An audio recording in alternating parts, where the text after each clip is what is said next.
I'm Tasmalis of The Starters. This is Ben Golliver with the Open Floor Podcast. Hi, I'm Kristen Ludlow from NBA Inside Stuff. I'm OG Anunoby of the Toronto Raptors. Hey, I'm Elena Deladon, and welcome to the Double Clutch. Double Clutch. Double Clutch. Double Clutch. Double Clutch Podcast. Hello and welcome to the Double Clutch NBA Podcast. My name is Matthew Wellington. I'm joined tonight once again by Mike Miller. Hello. And we've got Josh Coyne. Hello. We've assembled three of the Avengers for episode 300, which it is today. Crazy how quickly how we're here, how we finally made it.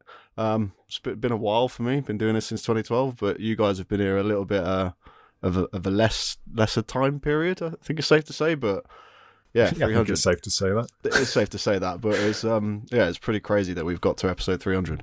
Yeah, rather anticlimactically, I was because I wasn't able to do it. I really wanted to put this is Sparta, but cut the Sparta and stick one of the double clutch riffs in there, and then finish with Kawhi laughing. But I wasn't technically capable.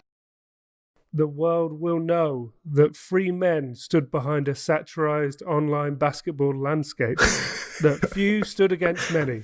And before this battle is over, even a blog king can bleed. So yeah, I rehearsed something from 300. It's safe to say that. Oh my god, that's amazing! That's amazing. You dropped a 300 quote on episode 300. Brilliant. It's got to be done. I was just waiting, and that's only the beginning of the preparation that that I put into this, because here we go. Are you ready for this? We're ready. Bring it on, Josh. Who am I? Sorry, Double Clutch is 300, baby. Yeah, that's right. Best NBA blog in the country. I don't see any matches in your contacts.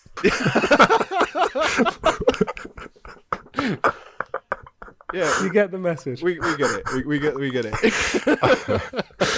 Wow.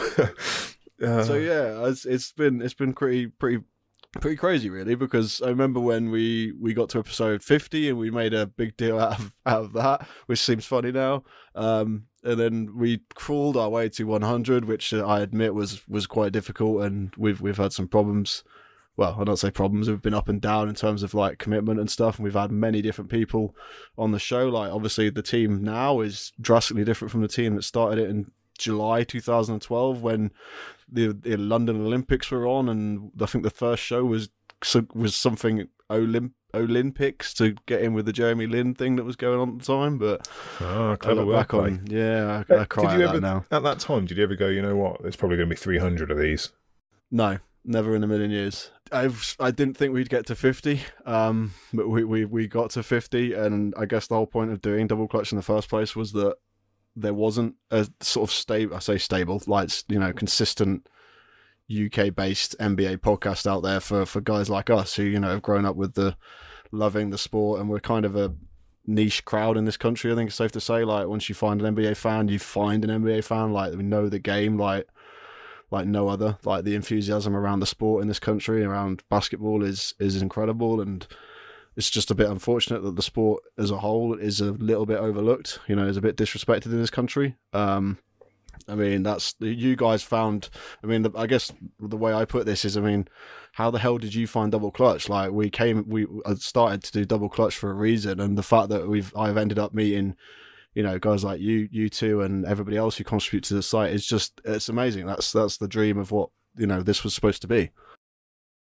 Well, I guess you guys got yourself into a position where if you search NBA UK and you look hard enough, you'll be able to find it. So when you're someone who's desperate to talk about the NBA on a daily basis, or at least vent it in a kind of more constructive direction rather than just constantly messaging your friends about it, then it's a good route to take, really, so that you can meet like-minded people and maybe try and start to work on something in terms of being able to produce content. But I know you guys are, reluctant to verbally fondle yourselves on here, and it's, you don't want to kind of look back as much as, I think you guys deserve to. But even during the couple of years I've been involved with DC, people have come and gone, and the work you two in particular, as well as Joe, Hugh, and I'm sure others before, have done to grow the site and keep it at a consistent level as a strong product, it has been brilliant. So the site has produced a brilliant original content, and found itself involved in some of the most famous names in NBA media. The opportunities it has afforded us, even during this my stint with the site, has been surprising. And while basketball itself over here in the UK is still miles and miles away from the majority of even Europe, at least we know that the product itself and the coverage isn't. It's not that far away. And what you guys have created here, Matt, the design work and the website you've created, and then obviously the consistency of outlet, considering it's a labour of love and there's a lot of moonlighting involved. It's a big kudos for you guys. And before I start to spiral into floods of tears, I'm going to stop with a monologue. And I just want to ask you, what did the site look like when it started? Because obviously I wasn't on board yet. Oh my god, it was like a WordPress.com. One of those free WordPress sites you could just set up, and it was just like, I don't know, it had some really crappy looking logo,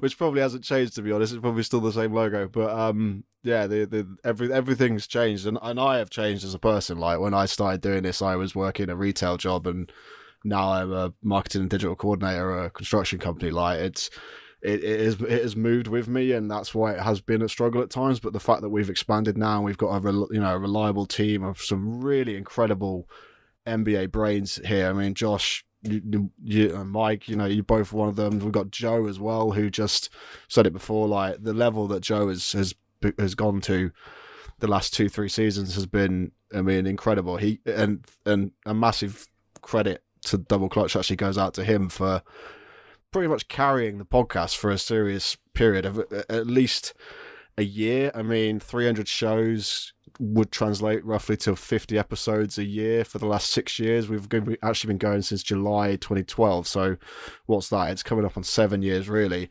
So we probably should have done a few more podcasts, but the fact that, we were struggling for a while, and that we've had hosts in and off the show has just been, and it's a labour of love. It's what you just said just then. It's the reason we're here, and the reason we're still going, and the reason we all band together every week and talk every day to try and grow it. But yeah, to go back to Mike's original question, never in a million years thought it would get to 300 shows. Never in a million years thought it would get to a point where Sky Sports and BT and the BBC are using our hashtag, which we came up with to build a community in this country. And I never in a million years thought that I'd have Kristen Ledlow on my Twitter account, who I could just send a DM to every now and then. It's just weird. Humble brag. Humble brag. Oh man, no, it's changed. Like I joined in 2015. It's changed like massively since then, and looks so much better now. And I just googled UK NBA podcast because I'd been writing since 2012, and I'm pretty sure it was my girlfriend's dad. I'm pretty sure he said voice for radio, but it might have been face for radio. And he was just encouraging me to just go and talk about, maybe because he didn't want to listen to me talk about it anymore. So I came and found you guys and never left, and have been annoying people ever since.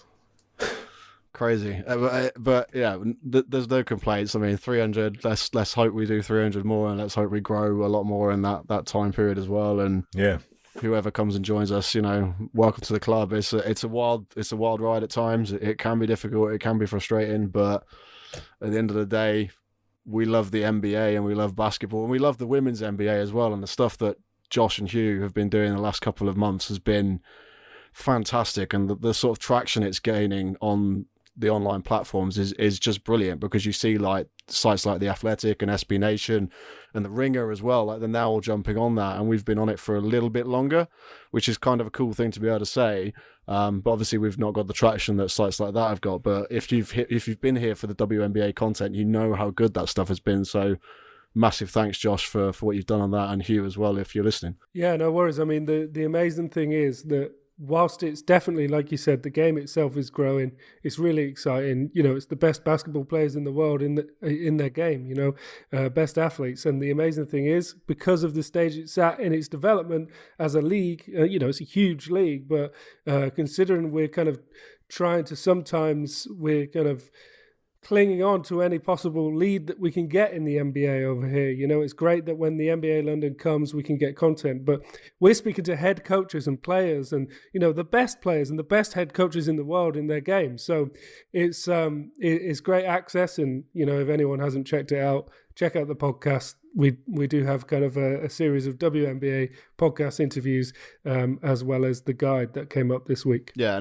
and with any luck, this show will be coming out on the Thursday, so you'll either be listening to this on Thursday or afterwards. And I believe the WNBA season tips off on the Friday. Is it the 24th, or am I getting that confused? Correct, yeah, the 24th. So, yeah, the guide will be live then. You'll be able to kind of go to that to be clued up if you're not already. Yeah, and I think Sky Sports are actually carrying that as well this summer, which is cool. And I know CBS in the States have signed a big deal to show more games over there, so the women's game's growing, and women's basketball in the UK is pretty big anyway. You look at the likes of, you know, the Undersized Basketball podcast that we've been friends with for a long, long time now. They do amazing British basketball content, and guys like Hoops Fix and stuff like. There's plenty of outlets out there for more of the women's game, but yeah, it's just pretty cool to be covering the WNBA and having the people on that we've had on.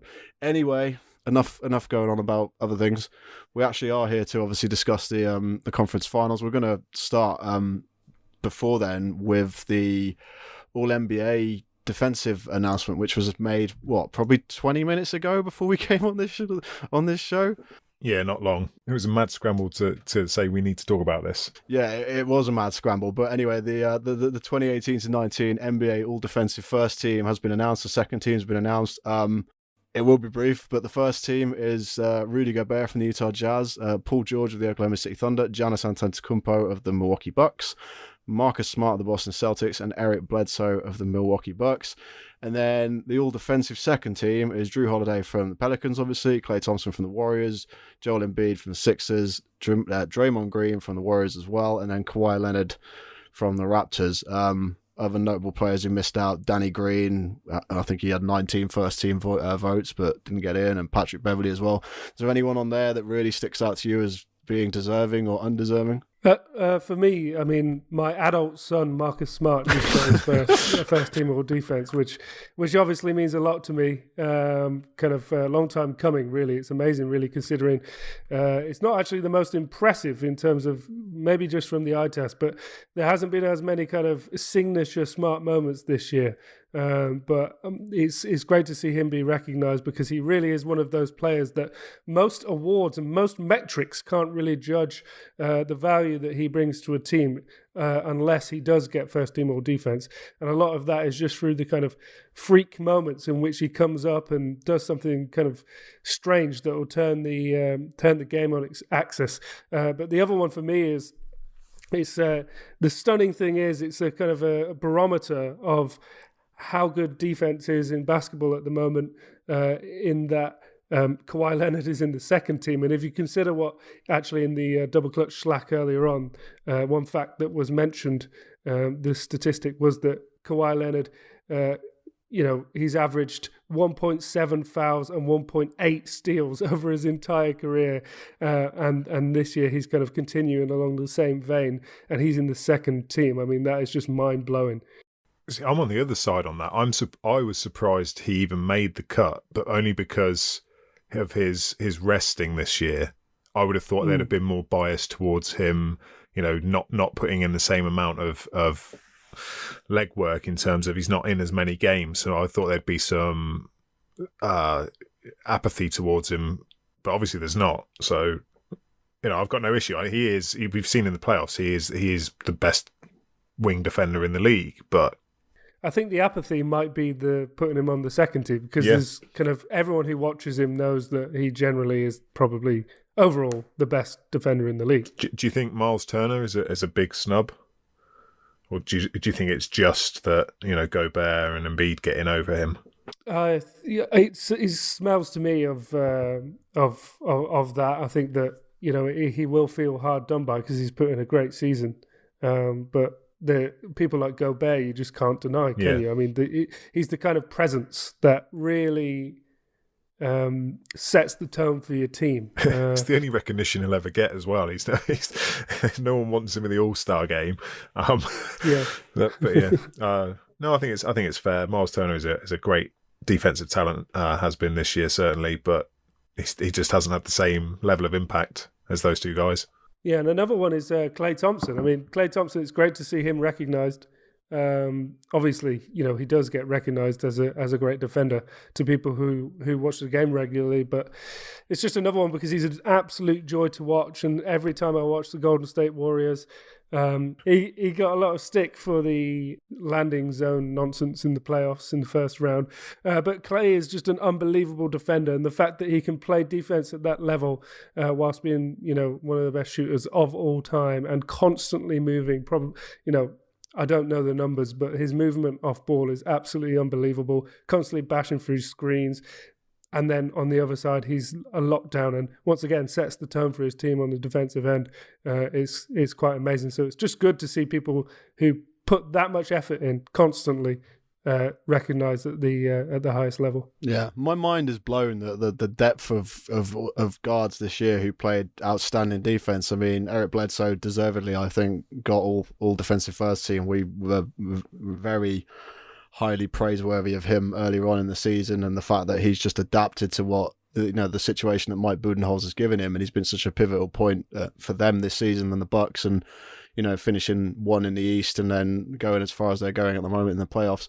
Drew Holiday, again, utmost respect, had a brilliant season. Patrick Beverley, the fact he didn't get in there just blows my mind when you see what that team and what he did to the Warriors in the first round of the playoffs. I mean, overall, he held people to a lower field goal percentage than both Paul George and Kawhi Leonard this season. So I don't understand how he isn't in there. It's almost like people forgot that he existed. I mean, without a question, Pat Beverley should be all defense first team. He's had a phenomenal season. It's just, it blows my mind. I don't know how it's been overlooked. Yeah, he's someone who, I mean, a lot of people in that Clippers, in the Clippers team that everyone kind of fell in love with towards the end, really overachieved. Yeah. But the reason they overachieved is because of the culture within the team. You win games on both sides of the floor, and Beverley led by example, and some of it was obviously laughable when he was kind of like a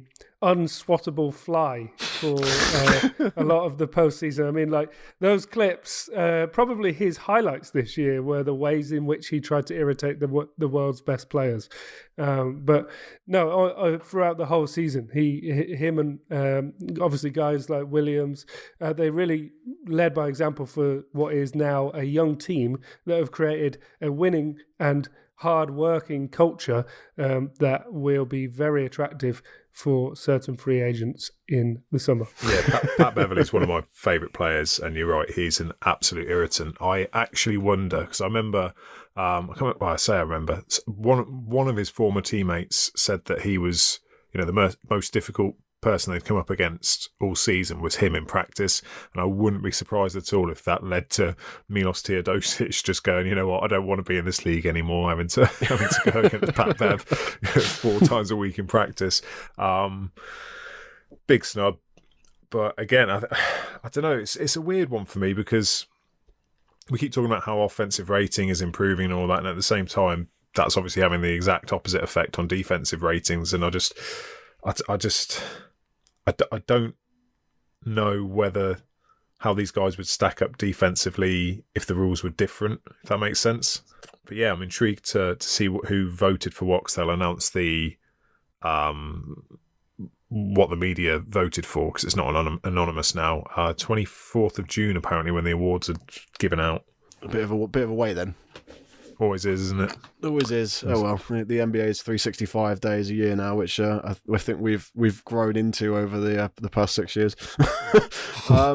Right, the Eastern Conference Finals this morning or last night, depending on whenever you listen to this. The Raptors and the Bucks faced off in Game 4 in the Scotiabank Arena, which I can't get used to saying.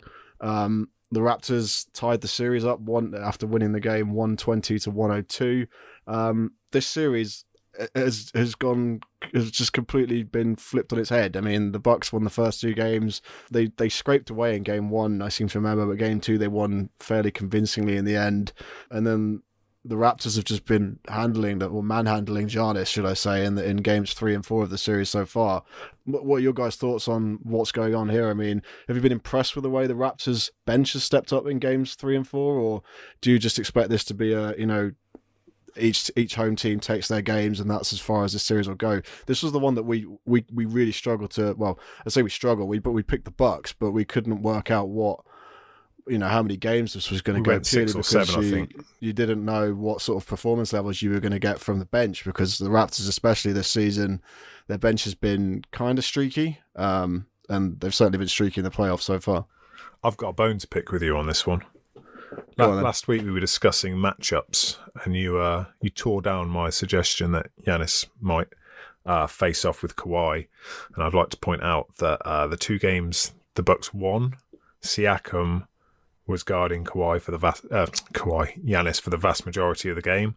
The 2 games that the Raptors won, Kawhi was guarding Giannis for the... So 50% of my point was valid. What are you on about? No percent of your point was valid. The games they lost, they lost because Siakam couldn't handle him. The games they won, Kawhi was handling him. Yeah, I'd said I'd be surprised if they matched up against each other often, which they obviously have now done in games 3 and 4. All right. I've been saving that up for ages. Just rub it in your face. But yeah, obviously, I think that they match up against each other at some point in the series. But yeah, but that's I didn't think the it'd be adjustment. 24/7. Yeah, Nurse has made the adjustment, and it's made a huge difference for him. And what's even more impressive is Kawhi's defending the future MVP on one leg, and that's just amazing to me. Yeah.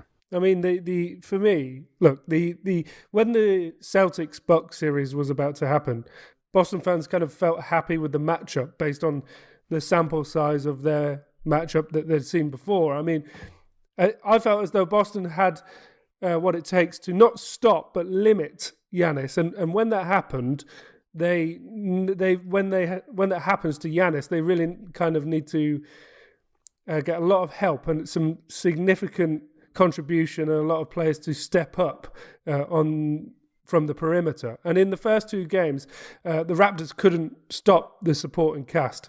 If 3 and 4, it's been a little bit different. I mean, I think you just have to kind of look at the performance of Eric Bledsoe and to a lesser extent, Brook Lopez, who's almost been nullified in the last couple of games, as an example of that. Yeah, which is shocking, really, because game 1 he came out and had a team high 29 points and hit some critical 3-pointers in that game to drag them back after I think they were 13 points down at one stage in that game 1, and he has disappeared. But you contrast that to the Raptors, who have shown up. You had 6 Raptors scoring at least 13 points last night. You had Norman Powell, Fred VanVleet, Serge Ibaka. They all combined for 48 points off the bench. Marc Gasol's obviously been shifted into that starting 5 position, and that's made a difference. He's looked a little bit rejuvenated and looked like he's actually, being more aggressive, which we were saying on the last podcast is how unaggressive he looked in the series with the Sixers. That's been flipped on its head these last 2 games, and now you can't really tell where this series is going because it goes back to Milwaukee on Friday morning at 1:30. Obviously, whoever wins that's a massive result for them, and then you go into Game 6 at the weekend, which could ultimately be pivotal. But if the way the series is going at the moment, you just bank on each team to win their home games, which means we will probably end up in a Game 7. Are you confident we won't get another Raptors choke moment? Yeah, I don't think Kawhi Leonard will let them do it. I'm just worried though. The minutes that he's logging, the fact that he's becoming. If they get to the finals, they'll get stampeded. I'm genuinely worried that this tendinopathy is gonna just. He's going to just pull up lame at some point. I mean, we've seen in 2 games straight now where he goes up to dunk it and then lands and just grimaces. Just, he's clearly in pain. He gets knocked all over the place as well. Like, he was defending under the rim last night and he got hit, and I think Ibaka must have fallen on him, and they both ended up falling towards the stanchion. And that can't be any good for you, having Serge Ibaka and guys like that falling on you constantly as well. My favorite part was I thought it was really generous for Kawhi to give the Raptors fans the update after the game that they were waiting for in his kind of trademark, thoughtful, poetic, introspective way. he's like a Californian Shakespeare when he uttered the words, "I'm good." No, but I think he actually did say more than that, to be fair. But the headline from ESPN was my favourite thing, and it was Kawhi says I'm good, basically. But it feels special, of course, that he kind of carried them on one leg to a certain extent. But I do have a problem with the narrative at the moment because, playing through pain is definitely something that we celebrate as basketball fans, and people love that kind of warrior narrative. People did it for years with Kobe, and most recently a good example is Isaiah Thomas, who was lauded for it. However, whilst it is impressive, but it's impressive by our standards what Kawhi did on one leg in the last game. But people have talked about how he carried the team to the win. But Lowry logged 26, 6 and 5. Ibaka got a double-double. So while I like the story, I do take umbrage with the whole kind of on one leg Kawhi carries them thing because it wasn't exactly his flu game. No, this was a team effort from the Raptors to get them through this one, and the narrative will be, look, he's injured. Well, these guys pulled together and did this for him. But the fact is, like, they pulled together throughout many games in the regular season without Kawhi and played some outstanding basketball. We know they can do it. It's just a case of they need to prove that they can do it consistently. It's the same with the Bucks. It's their bench. Like, their bench was on fire in game 1 and 2. And they need to prove they can do it on the road, but they also need to prove that they can face this uphill battle that they've now got. They've lost 2 straight games in the playoffs. Like they were rolling up to this point. They obviously lost that one game against the Celtics, but after that, they've fixed it all and sorted it out. And all they have known has been success. Besides that one game. So are we now overreacting though? It's just 2 games. The series is tied. It's like.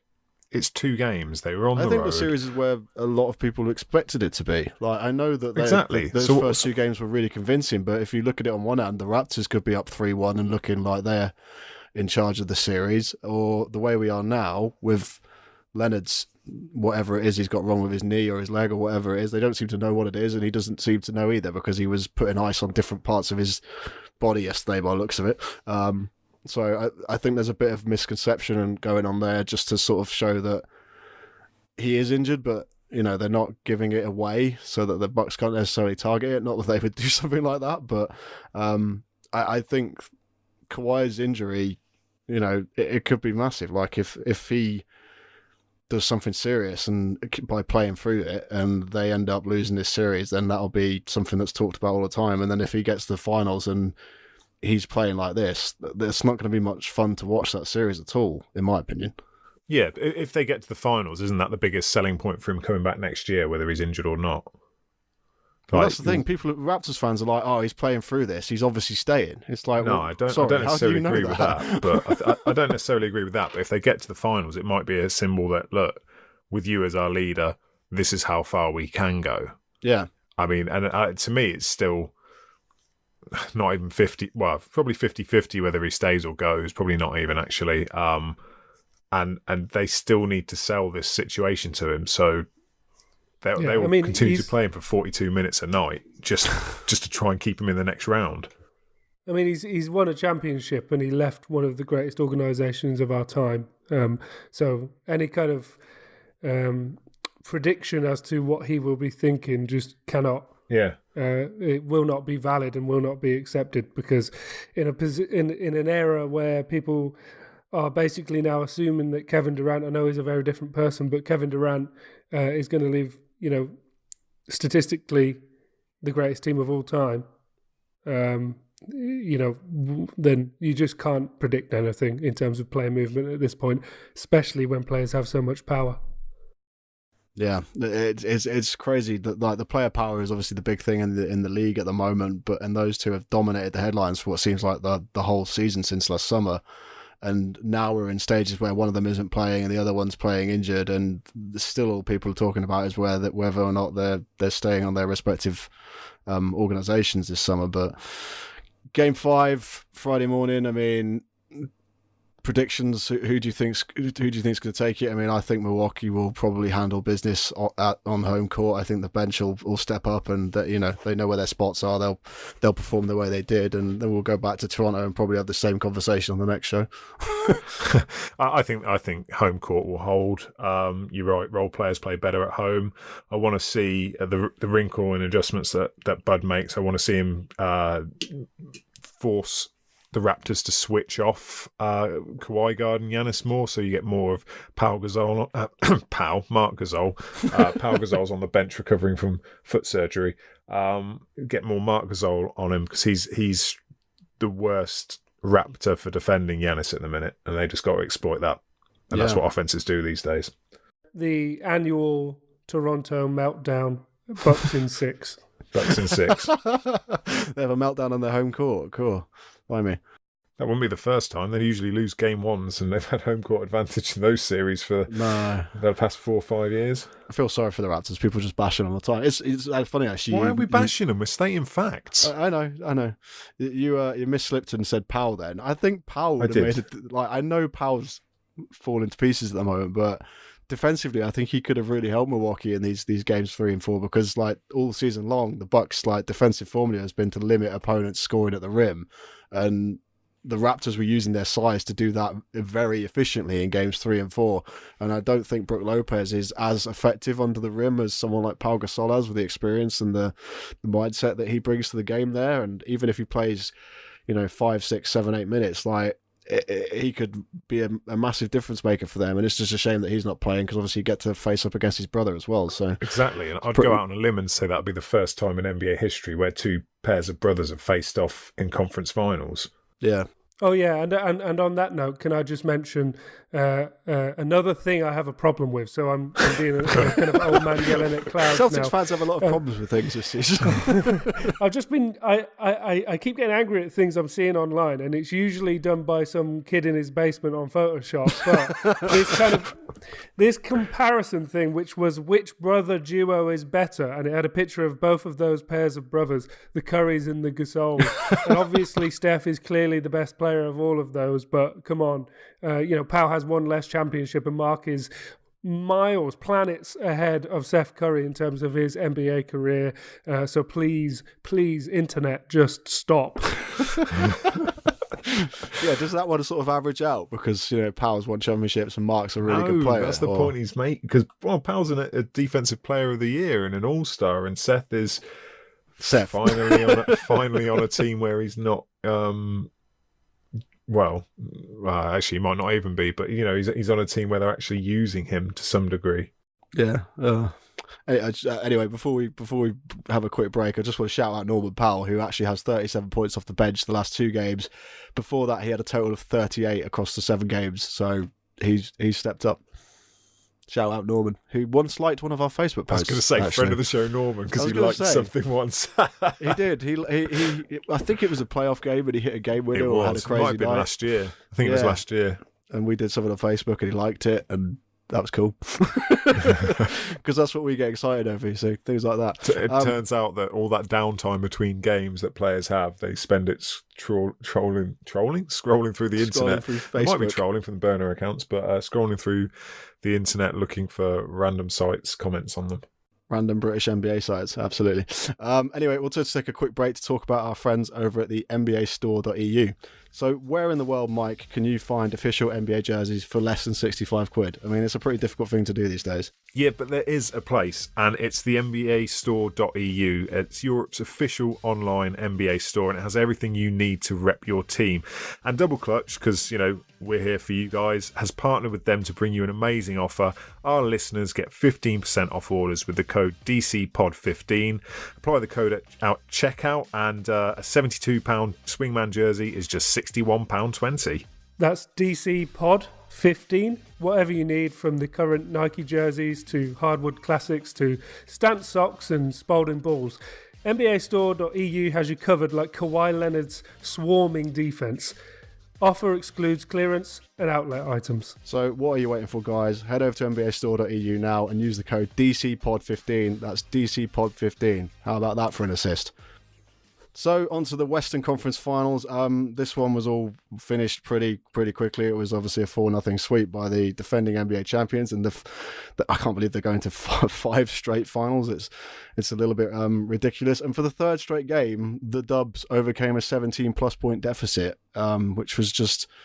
I mean, I mentioned it to Mike really briefly yesterday. It's just cringeworthy. Like, you know, you have them down big, and you still can't hold on to win 1 or 2 games. I mean, where do we start? I mean, how much more fun has this Warriors team been to watch without Kevin Durant? Is it just me? I mean, it's like watching like the Warriors when we all loved them and didn't hate them for being a super team. It's been great.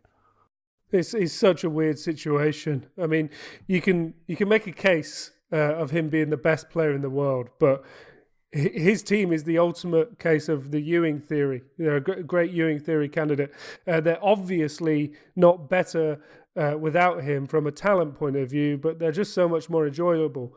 Partially, it's because we have an almost nostalgic memory of when they were emerging as contenders, and they were a pretty unique team at the time. And also, the reason it's more fun is because he's so good that the ball naturally sticks to him. When you take him off the court, the Warriors are forced to become more active off the ball. Movement increases tenfold, that's truly when they become, filthy X-rated basketball pornography.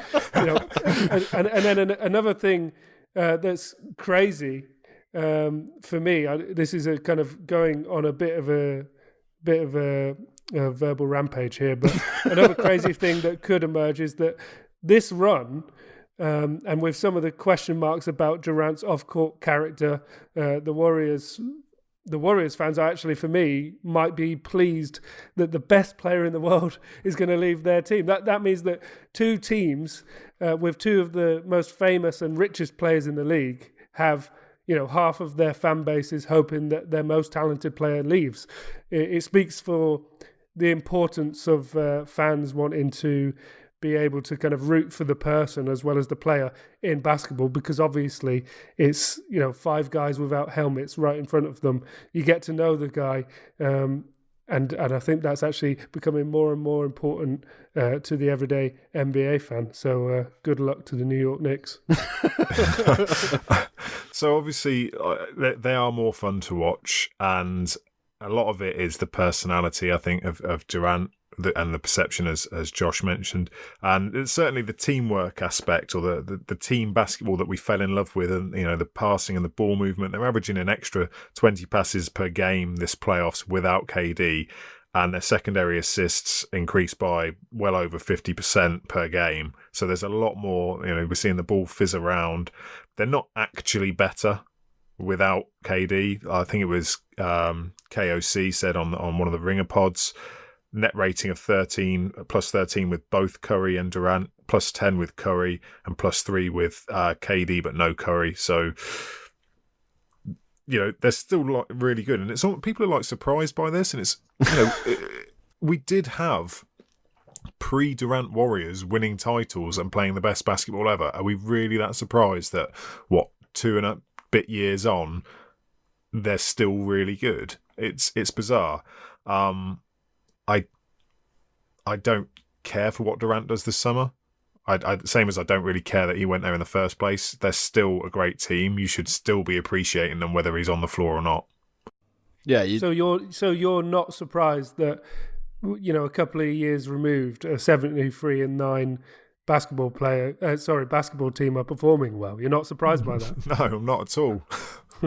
I think the surprise part comes from the fact that you're getting guys like Alfonso McKinney and Jordan Bell and Kevin Looney having significant impacts in the starting lineup as well, and that's probably where the surprise comes from. But yeah, but isn't that just like a sort of testament to the foundation that's there? Like, look at the 90s to the scouting Bulls and the organisation. Yeah, absolutely. Yeah, you had people like Scott Williams turn up out of shape in, I think it was 97, having not played all season, and then I think he's dead now actually, which is a bit sad. But he changed his name to Dyson Belly or something. But random tangent. But he came in out of shape and contributed in the playoffs when they struggled. And it's not these role players.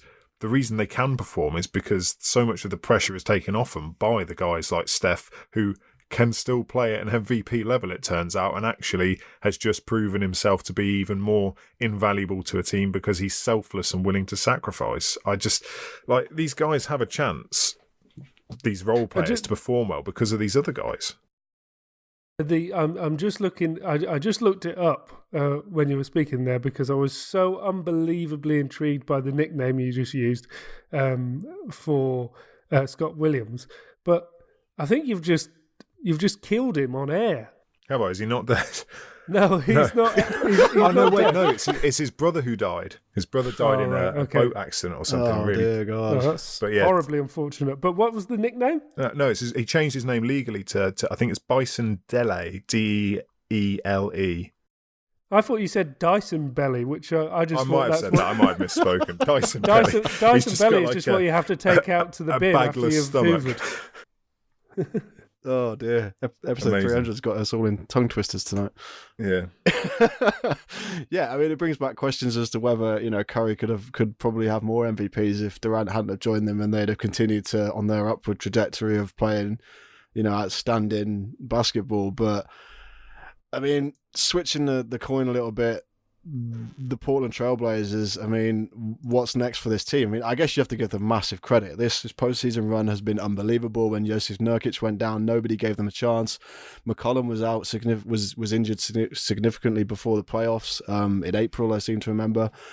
And they pulled it all together. Enes Kanter's been hobbling around and deal with everything he's got going on with Erdogan and Turkey and not being able to go home and stuff like. There's a lot of other things happening in the world of the Portland players at the moment, and they script, they battered the Thunder. They handled them impressively. Dame's game winner will go down as one of the most memorable in NBA history. I think us three will certainly remember it for a very, very long time.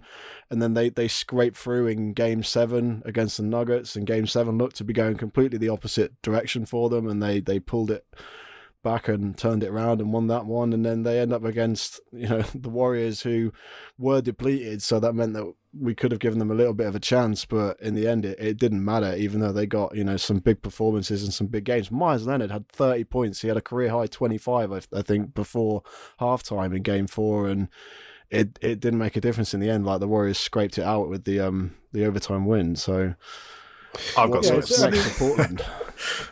It's been encouraging, hasn't it? I mean, they had people telling them, speaking about them in the sense that the only logical thing really was for them to trade one of their stars. I remember that conversation in recent history.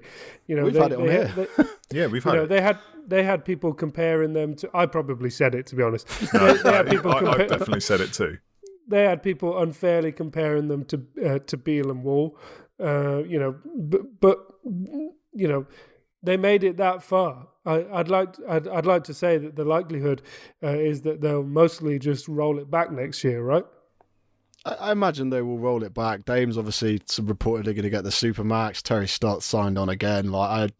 They might try an experiment, see if they can get a little bit of extra depth. But they were waiting all these years for this chance and for the sort of the luck of the die to roll their way, really. And it fell their way, but then they've ended up, you face the Warriors. There's not much else you can do about it. You just feel a bit sorry for them because that not many teams were gonna go through and beat Golden State. I mean, even as talented as Portland are, their backcourt are as good as any in the NBA. But I mean, Dame's getting a lot of unfair criticism the last couple of nights just because people were saying he's gassed and he's done. And I mean, come on, man, he did everything he possibly could for that city, and he has done ever since he's been there. And people are asking him about his future and stuff, and he's just being really negative in the response and saying, why do you even need to bother?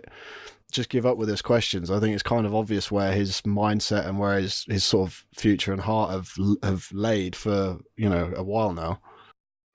Okay, let's pick the Portland Trailblazers apart. But again, just we do this every week. I know. Bison Dele, presumed dead on July 7th, 2002. There we go. Okay, so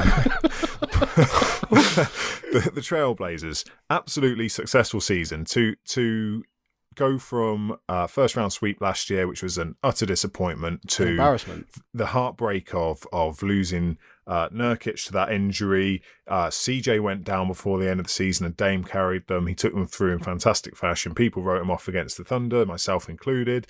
The Nuggets, it was a toss-up. They came through that and they ran in. It's still an incredibly successful season despite being on the end of a 4-0 sweep. I felt at times that the Warriors were kind of like the cat playing with the mouse whilst holding its tail.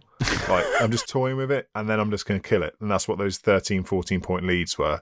Myles Leonard had 25 points in one half. Great. You know why? Because they didn't bother picking him up. At halftime, Steve Kerr said on the TNT broadcast to I think it might have been Doris, one of the sideline reporters, said, you're going to make any adjustments? Yeah, we're probably going to guard him. Look what happened. He finished with a career high of 30 or 31. So he only had 5 more points or whatever. Yeah, 5 more points in the second half. This Warriors team are just unbelievably good, and there was no way they were ever getting through them. I'm apprehensive about rolling it back. I understand why they would do it and why they're going to do it, but they've been exposed many, many, many times. Not just their defense. Their backcourt is fantastic, but it's still got weaknesses, and the rest of the team aren't good enough to cover those weaknesses. You've got Al-Farouq Aminu, who is a great defensive player, but is an absolute zero in that series. Basically, Mo Harkless also disappeared. There is not enough of a supporting cast out there consistently for them to actually. Right. They need an elite 3. They need an elite defensive wing to go in that position that I imagine Evan Turner was supposed to fill when they signed that massive contract for him all those years ago. But not just defensive though; it's got to be two-way. This Blazers team's offense has been 50% through the two guards for too long now. You can't have that weight on you all the time, because the minute you slip up, no one else is able to fill that gap. Is there any players off the top of your head that you think would fill the gap perfectly for them, or? Many. None of them they're going to get, though. Stick KD on there. He's a free agent. But, different team entirely. But it's not realistic. They've got too much money tied up in the guys like Mo Harkless and Myles Leonard and Evan Turner, who, everyone started going, against Denver, Evan Turner's back. He had one game where he scored 6 points versus the 3 he'd scored all series previously. Guilty. ET needs to go. Go home. He needs to phone home. He needs to go home. I just think that as great as this season's been, people are now going to overinflate this team's value. They are not even the second best team in the West, despite the fact they got to the conference finals. Do you honestly think if they'd have faced Houston, they would have got through Houston in an earlier round? No. I don't buy it at all. The two guards, absolutely all world guards, but there's nothing else. The crazy thing is, you've already spoken about the Warriors' roadblock, and I don't want to continue to blow smoke up them, but it is a testament to their greatness in the sense that there have been long periods in this basketball league where the flaws that you spoke about and the kind of the kind of slight room for improvement was actually enough. This team could have succeeded more in different times in this league, but they're up against a generational team, and we live in that kind of weird moment where teams like the Blazers, like a lot of the teams in the East, the general feeling across the league for years now has been, and it's affected the front office. It's affected everything that teams have done. Every move they've made has been, it's not worth it unless you get to a certain level where you're absolutely flawless. Beeper. To the point where you get to that kind of upper echelon, or there's no point, bottom out. That's the kind of world we live in, where you don't, you've just picked them apart and everything you've said has been valid. But the reason being is because we're in a time in this league where you have to be completely perfect from top to bottom as a team, or you've not got a chance. And like we've just said, they just got swept by the best team in basketball, and the reason being is because they're not perfect.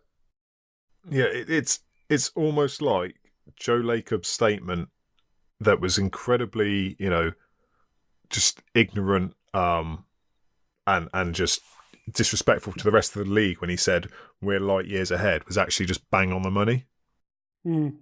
Yeah.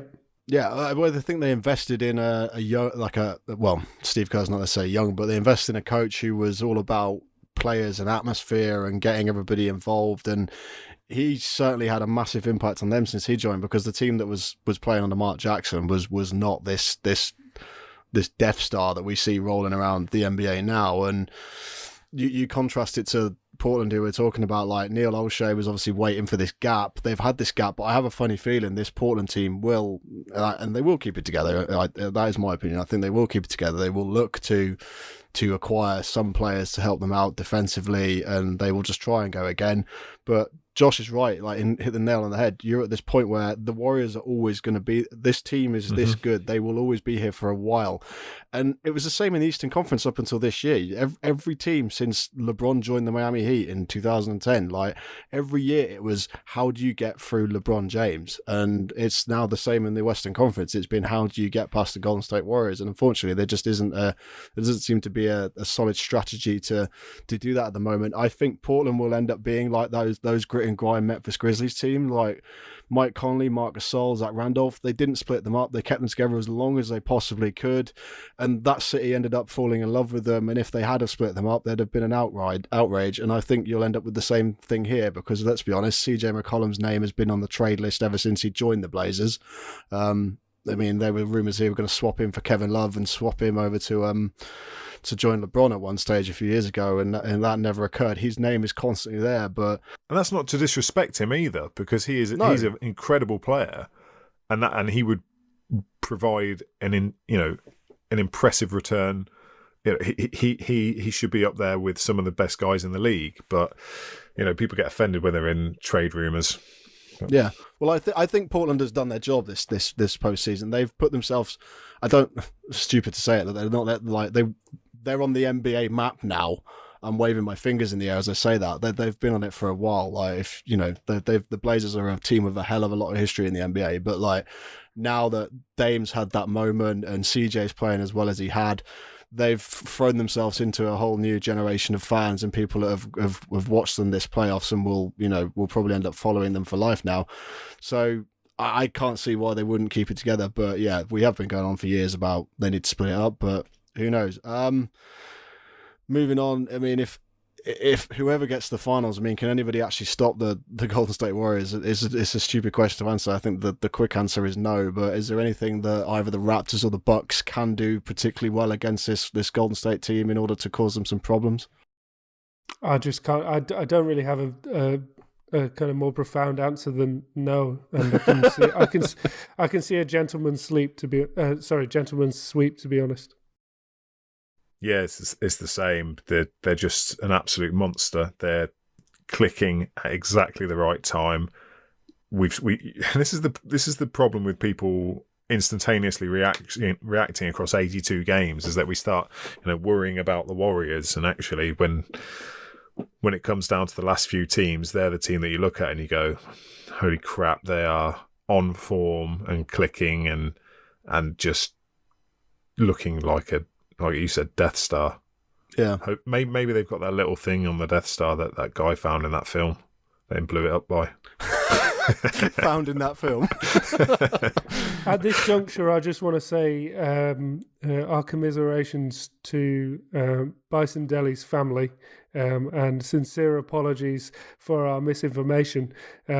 Bison Deli was born Brian Williams, no relation to Scott Williams.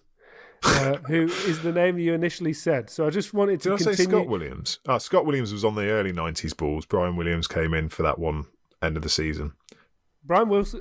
Brian Wilson. I'm not talking Beach about Boy. The Beach Boys at this point. But I once again, rest in peace. But I'm just reading at the moment, learning a lot here about Bison Dele, and he had one of the most mad lives I've ever read about. So if you fancy reading what is essentially the narrative of a crime drama, the guy just even before you get to the section that says disappearance in the South Pacific, where you see some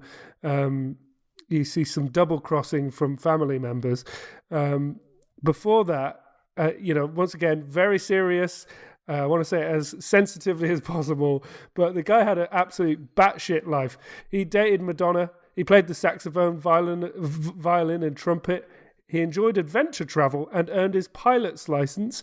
He also went and lived out in the Australian outback, where he learned to sail and purchased a catamaran to sail the 7 seas. Wow. Baller. I'm impressed, Josh, that you've been multitasking this whole time. I'm genuinely amazed. I was reading that verbatim, but I'm really sorry for that. It just felt something that it was impossible not to mention. Hey, podcasts are random. We do love a tangent on here, as we always say every week before we record. We will not go on any tangents. And then what do we do 5 minutes in, Mike? We go on a massive tangent. Yeah, I mean, we've not mentioned Game of Thrones yet, which is impressive. I mean, we went through the whole of the last podcast without mentioning Game of Thrones either, but yeah, that Game of Thrones To be ending, fair, great. I wasn't up to date with Game of Thrones No. when we last podded, so it would have been a massive spoiler for me. It would have. And Josh has gone completely silent because I don't think he knows what it is. Yeah, I've heard it's some kind of Dungeons and Dragons fantastical bollocks, but I haven't been on board with the phenomenon. And judging by the reaction to the ending, I don't think I will. Yeah, you avoided something there. Yeah, that's probably a fair. Yeah, fair shout. Okay, I mean, I guess that's some of the answer up. Everyone said no. I do think Milwaukee, if they get there, will take a little bit of hope from the regular season matchups with them, because they certainly cause them problems. But the Warriors in postseason mode they just have another level to go to, and they always seem to lock in at the right stage and do that. But Toronto, like we were saying, if they get there and Kawhi's even worse off from one leg than he is now, then that's not going to be a pretty series to watch. I think fully healthy, then he would probably do his utmost to stop them. I mean, the last time we saw the Warriors really, really struggle against anyone was against a Kawhi Spurs team. Then Zaza stepped under him and ruined that one. I winced just at the thought of that. No, bad memory, innit? It's like every time Bruce Bowen did it to Vince Carter. Still hate him.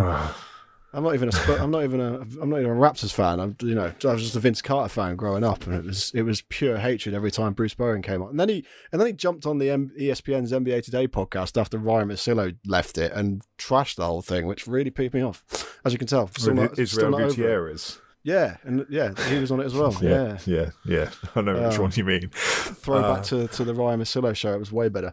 They were just fantastic, and I think that that definitely usurps the kick out as Bruce's dirtiest moment when he kind of sullied the NBA Today podcast. He did. He ruined a magnificent NBA podcast. In all seriousness, though, that I like in the finals, the biggest X factor to me is going to be Giannis, because assuming the Bucks get there, because the one thing that the Warriors have struggled with has, we keep saying it, is height, and that's what Boogie Cousins was supposed to fix, and there's talk that he'll be back, but given that he's played so little this season, I wonder what realistic impact he can have. KD obviously is apparently coming back. This will be a real testament to Draymond's self-proclaimed defensive GOAT status as to what he can do with Giannis, because he's dropped these pounds or whatever, which, okay, fair play. You can drop over 20 pounds in a season when you're already a professional athlete. No idea what he was doing before that. He's rounded off in shape beautifully. Is he going to be able to stay in front of Giannis and actually slow him down at all? Because he's their only hope of stopping him. Not that Giannis on his own is going to defeat a team that is so offensively offensive as the Warriors are. I don't know if I'm making this up, but I'm sure I saw Mo Moonsey tweet out the other day that Draymond had been working out on an exercise bike in a sauna or something, and that's how he'd lost so much weight so quickly. Yeah, sounds about right. That's just crazy. Anyway, before we go, we have actually got a competition that we'd like to announce. Mike Miller, you've been working very hard behind the scenes on this with all kinds of people, including 2K Sports in the UK and Fanatics and some others. So I'm going to let you take your moment and shine. Explain to our listeners. Take my moment and shine. Yeah, explain to our listeners what they need to do to enter our fantastic episode 300 quiz blowout extravaganza. I just named it on the spot. Terrible name. Well, it's a great name. Okay, so as you've stolen the thunder there, we have a fantastic episode 300 podcast prize giveaway extravaganza. It is actually pretty awesome. So our friends at 2K19 or 2K have given us copies of 2K19 Legend Edition and Playgrounds 2 to give away. And our friends at NBAStore.eu have given us £300 worth of vouchers to give away. So, yeah, exactly. That's some jerseys. I might not give them away because I could do with like another 6 jerseys. That's a lot of socks. That is a lot. Actually, Stance socks are about 15 quid a pair, so maybe not as many as you'd hope.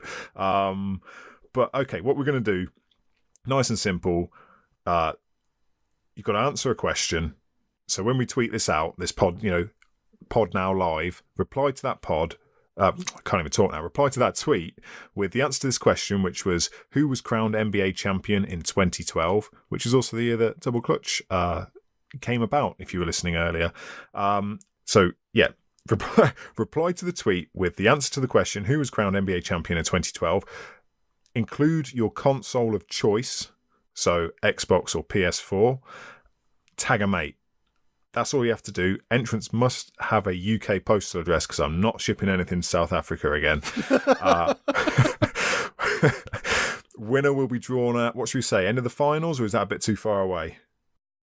Oh, now you need an executive decision from me and Josh. Yeah, okay. End of finals. End of the finals. So when the buzzer sounds at the end of the finals, we will do the draw. So there's going to be 4 winners, holding my fingers up to the microphones for you all to hear. There'll be one main winner for Xbox and PS4, so that's one per console, who will win each a 2K19 Legend Edition, NBA Playgrounds 2, and £100 worth of NBA Store EU vouchers. Yay. And one runner-up for PS4 and Xbox, who will each win a copy of 2K19 Legend Edition and 50 quid NBA Store voucher, which is pretty epic for just answering, again, all you need to do, answer who was crowned the NBA champion in 2012, your console of choice, and tag a mate. Sounded way more complicated than it actually is. It does, but once the tweet goes out and once the show goes out and the tweet's there and people are listening, it'll make a hell of a lot more sense. Or the Facebook post or whatever it is. Maybe we can... Yeah, Facebook, Instagram, whatever. If you reply, we will see it. Yeah, and please, if you've enjoyed the podcast, please do review us on iTunes. It really helps us. It pushes us up the ratings over here in the UK, and subscribe to us on Spotify and all the other streaming platforms as well. But yeah, it's been a pretty wild ride to end up at episode 300, but we've done our best to assemble a worthy quiz or competition, I should say, prize package for it, and we're hopefully going to reward a few people with some good, interesting prizes that they can remember us by. So yeah, it's been cool. We did something similar for episode 200, but it wasn't quite as extraordinary as this one, I think it's safe to say. No, it wasn't as awesome. It was still a good haul though. There was lots of goodies in there. Yeah, but nothing compared to this. Yeah. I mean, well, it just it follows the evolution of Double Clutch. Exactly. Episode 400 is going to be a car or something. If only you could get like an extra 15% worth of gear from NBAStore.eu with those vouchers. Oh yeah, there's a code you can use for that, isn't there? CC Pod 15. Thanks, Josh Coyne. Is there anything you guys want to mention before we briefly call it quits? I mean, just before we go, actually, I do want to mention, shout out the podcast, shout out the website, doubleclutch.uk. Please head on over there at the moment. Thomas Lamming, Ben Moorcroft done some articles recently on the various matchups, and we've got some other bits and bobs coming. Lee joined us recently, who, I mean, I think we could say he's actually a lawyer, which blows my mind that we have a lawyer contributing some spare time to our website. He's got some really cool Game of Thrones related stuff that's going to be going online very shortly. And then obviously all the WNBA stuff that Josh and Hugh have been doing. So check out the website. Nothing further from me. You covered it all.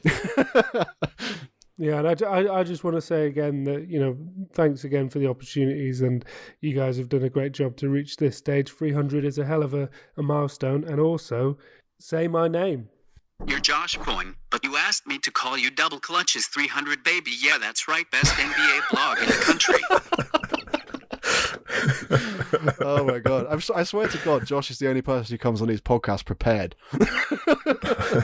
Like, he has audio clips and everything ready. I mean, Mike, I know you've done it a couple of times, but I need to up my game. I need to start turning up with some like pre-recorded audio clips or something.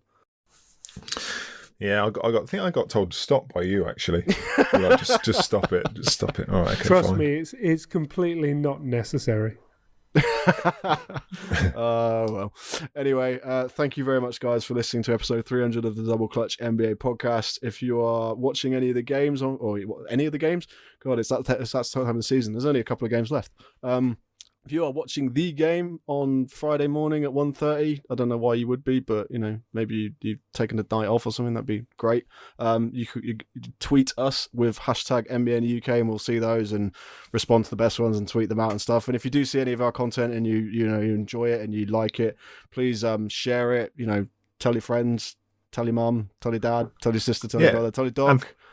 And thanks for listening. Yeah, because without an audience, we would just be speaking into the ether. It generally does blow my mind that we have quite a few listeners in Australia and America and other countries all over the world. Like, we push ourselves as a UK website and podcast, which is, we're from here, so that's what we do. But like the NBA and the WNBA are both massive global leagues, and without the support we get from some of the Australian, American and other, national fans, it goes a massive way. And well, Australia especially, because back when I started this in 2012, like the Australian podcasts were really helpful in pushing sort of us and getting us, getting the Double Clutch name out there, because basketball in Australia is a pretty big sport at the moment, and we can only dream in the UK of having somebody like Ben Simmons and the roster that the Australians have got at the moment in the NBA. So yeah, we will see what happens, but it's been a fun one, guys. Thank you ever so much for coming on.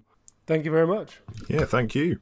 And we'll catch you at some point next week when we'll probably be discussing the NBA Finals matchup. That's exciting, isn't it? Always is. Always is. Anyway, Always toodaloo. is.